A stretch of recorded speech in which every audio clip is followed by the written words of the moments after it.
A dark day in New Zealand. The country now grappling with the most deadly massacre in its history. Good afternoon, I'm Farah Nasser. The death toll from this mass shooting has climbed to 49, with dozens more in hospital with serious injuries. 2 mosques in the city of Christchurch came under fire. Cell phone video you see shows police activity near the scene of one of the shootings. A man in his late 20s has been charged with murder, while 3 others are in custody. Witnesses describe the chaos as prayers were interrupted by gunfire. Oh, there was around 1:45.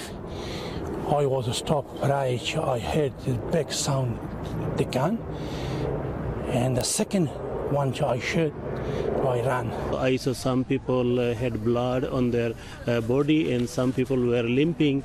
At that moment, I realized that it was really serious.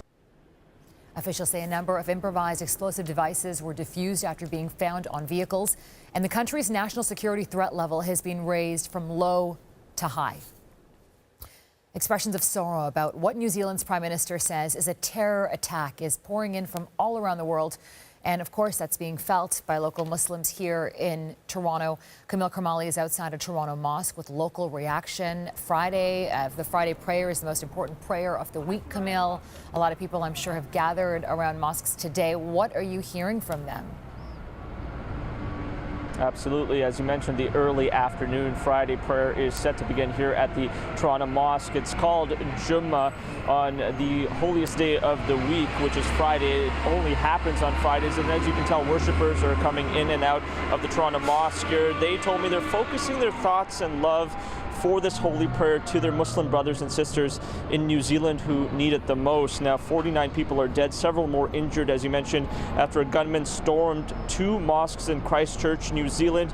And here at home, Muslims expressed concern for their safety as they were heading into dawn prayer this morning. But we saw a pair of police officers step into the mosque to check in on the imam and ask them how they're doing. Police confirm they have stepped up security across all mosques today, while some worshippers are sending their condolences across the ocean to New Zealand.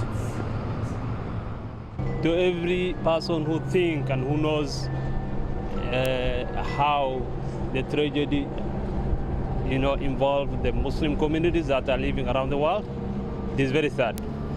I'm very much sorry to everyone that was there, and I'm feeling very much disappointed about that. And the mourning will continue today, Farah, and as I'm sure throughout the rest of the week, as the victims are starting to be identified from this tragic incident here at home. We know the CN Tower will be dark in solidarity with the tragedy New Zealand has experienced, as well as we know, Farah, that a local Muslim group is holding a public vigil. That's going to be at Nathan Phillips Square, and that's beginning at 6 p.m. Global News will bring you that. All right, we'll be there live. Thanks for that, Camille Kermali.